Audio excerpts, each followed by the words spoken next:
அரசு ஊழியர்களுக்கு தமிழக அரசு சார்பில் வழங்கப்படும் தொகையில் ரூபாய் 5 லட்சம் உயர்த்தப்படுவதாக அறிவிக்கப்பட்டுள்ளது. அதன்படி இந்த அறிவிப்பில் யார் யாரெல்லாம் பயன்பெறலாம் என்று அறிந்து கொள்வோம்.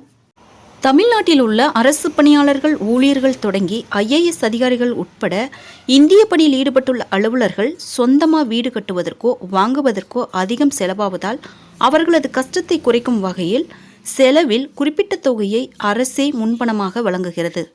மேலும் வீடு கட்டுவதற்கோ வாங்குவதற்கோ அரசு பணியாளர்கள் வங்கிகளை நாடும் பட்சத்தில் அவர்களுக்கு கடன் கிடைக்கும். ஆனால் அந்த கடன் தொகைக்கு வட்டி வசூலிக்கப்படும். இதனை தவிர்ப்பதற்காக ஊழியர்களும் அரசு வழங்கும் தொகையையே பெற்றுக்கொள்ள முனைவு காட்டுகின்றனர். அப்படி வழங்கப்படும் தொகை ஒவ்வொரு மாதமும் ஊழியர்களின் மாதாந்திர ஊதியத்தில் தவணை முறையில் பிடித்தம் செய்யப்படும்.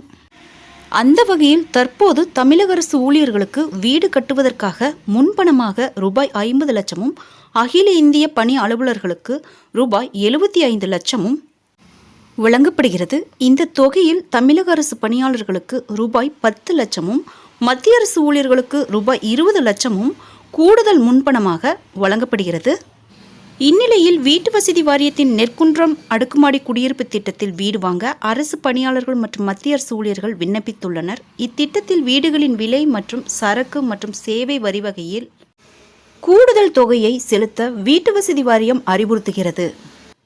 தொடர் பணவீக்கம் மற்றும் மூலப்பொருட்களின் விலையேற்றம் காரணமாக மொத்த செலவை சமாளிக்க அரசு ஊழியர்கள் மற்றும் மத்திய அரசு அலுவலர்களுக்கு கூடுதல் பணம் தேவைப்படுகிறது. இதில் பெரும்பாலானோர் தங்களுக்கு அனுமதிக்கப்பட்ட அளவுக்கு வீடு கட்ட முன்பணத்தை பெறுகின்றனர். இவர்களுக்கு வழங்கும் தொகையில் கூடுதலாக ரூபாய் 5 லட்சம் வழங்க வேண்டும் என்று கோரிக்கை முன்வைக்கப்பட்டது.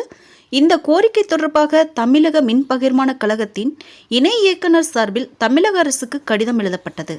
அதன்படி நெற்குன்றம் திட்டத்திற்காக அரசு ஊழியர்களுக்கு வழங்கப்படும் முன்பணத்தை ரூபாய் 10 லட்சத்தில் இருந்து ரூபாய் 15 லட்சமாகவும், இந்திய பணி அலுவலர்களுக்கான கூடுதல் முன்பணமாக ரூபாய் 20 லட்சத்தில் இருந்து ரூபாய் 25 லட்சமாகவும் உயர்த்தி வழங்க தமிழக அரசு உத்தரவிட்டுள்ளது. மத்திய மாநில அரசு செய்திகளை உடனுக்குடன் தெரிந்து கொள்ள என்னுடைய ஜெனடாஸ் சேனலை சப்ஸ்கிரைப் பண்ணுங்க. நன்றி, வணக்கம்.